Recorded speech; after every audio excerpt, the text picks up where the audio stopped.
হরে কৃষ্ণ ভক্তবৃন্দগণ, আজ অষ্টমী তিথি মহা জন্মাষ্টমী। ভগবান শ্রীকৃষ্ণ আজ এই ধরাধামে পৃথিবীতে মনুষ্য শিশুরূপে জন্মগ্রহণ করেছিলেন। তিনি মূলত অধর্মকে বিনাশ এবং ধর্মকে রক্ষার জন্য পৃথিবীতে বিভিন্ন রূপে আবির্ভূত হয়েছেন। তবে ভাদ্র মাসের কৃষ্ণপক্ষের অষ্টমী তিথি শ্রীহরি ভগবান কৃষ্ণরূপে আবির্ভূত হয়েছিলেন। আজ সেই পূর্ণময় তিথি, ভগবান শ্রীকৃষ্ণের জন্মতিথি, শুভ জন্মাষ্টমী। আজ সনাতনী সকল ভক্তরাই জন্মাষ্টমীর ব্রত উপবাস পালন করছেন।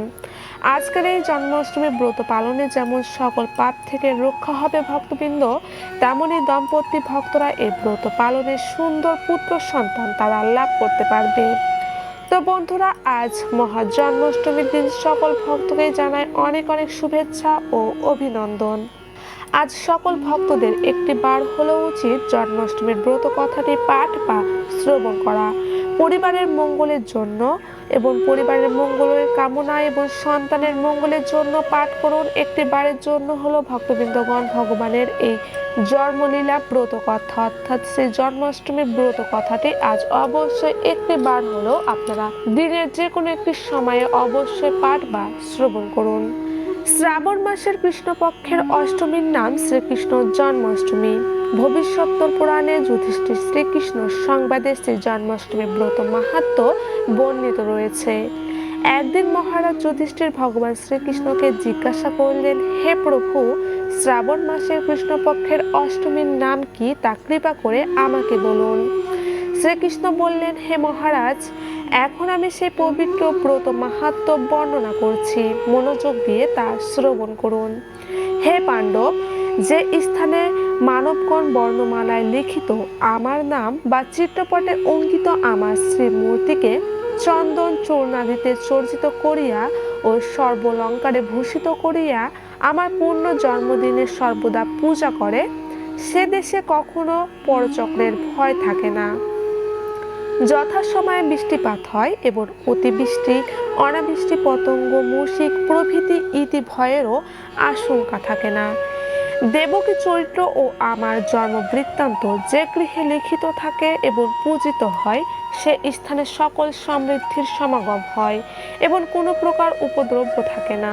কোনো প্রসঙ্গেও কেহ জন্মাষ্টমী ব্রত অনুষ্ঠান করিলে নিঃসন্দেহে তাহার বিষ্ণুলোক লাভ হয়।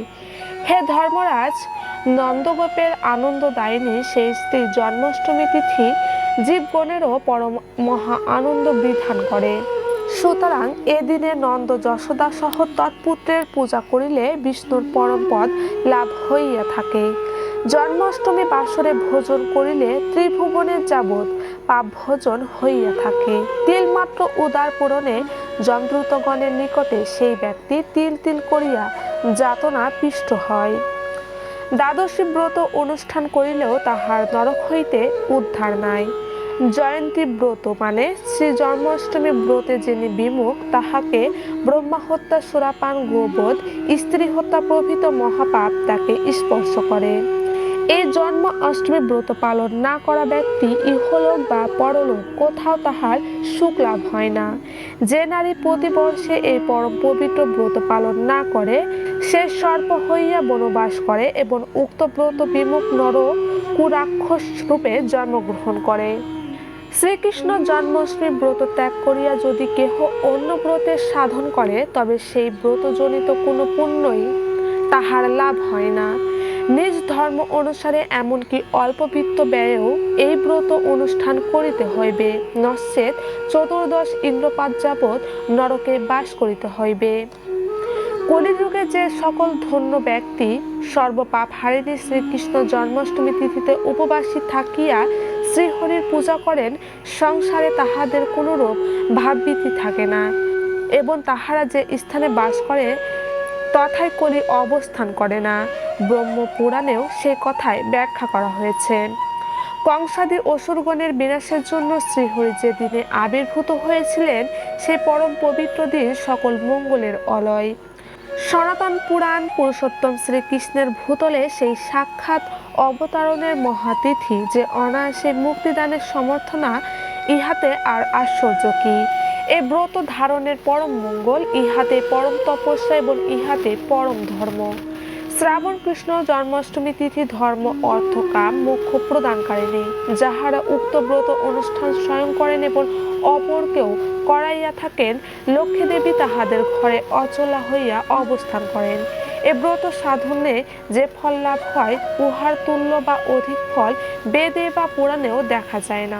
অর্থাৎ মোক্ষ তুচ্ছকারী শ্রীকৃষ্ণ প্রেমই পঞ্চম পুরুষার্থ, যাহা শ্রদ্ধ ভক্তগণের অনুগত্যে উক্ত ব্রত পালনে লাভ হইয়া থাকে। যথাবিধি শ্রীকৃষ্ণ জন্মাষ্টমী ব্রত অনুষ্ঠিত হইলে শ্রী যমরাজ বিষণ্ণ বদনে উক্ত ব্যক্তির পাপ তালিকা মুছিয়া দেন। যিনি জন্মাষ্টমী বাসরে দেবকী দেবী সহ শ্রীহরির আরাধনা করেন, তিনি ভীষণ যমপথে না গিয়ে বিষ্ণুর পদে আশ্রয় লাভ করেন। উক্ত ব্রত কৃত হইলে সকল কার্য সিদ্ধ হয় এবং মৃত্যু ভয়ে শ্রীকৃষ্ণের স্মরণ হয়। অতএব হে নারদ, পরম মঙ্গল লাভ করিতে হইলে আমার আজ্ঞায় শ্রী জন্মাষ্টমী ব্রত অবশ্যই পালন করো। হরে কৃষ্ণ কৃষ্ণ কৃষ্ণ হরে হরে, হরে রাম রাম রাম হরে হরে। তো কৃষ্ণ ভক্তবৃন্দগণ, আজ অবশ্যই আপনারা সকল ভক্তবৃন্দরাই এই জন্মাষ্টমী ব্রত কথাটি অবশ্যই আপনারা পাঠ করবেন বা শ্রবণ করবেন এবং জন্মাষ্টমীর দিন আজ ভগবানের প্রিয় প্রিয় ভোগগুলি অবশ্যই রন্ধন করে ভগবানের বিশেষ পূজা ও আরতি করবেন। সকলে ভালো থাকবেন, সুস্থ থাকবেন। জয় শ্রীকৃষ্ণ, জয় রাধা মাধব, জয় গোবিন্দ।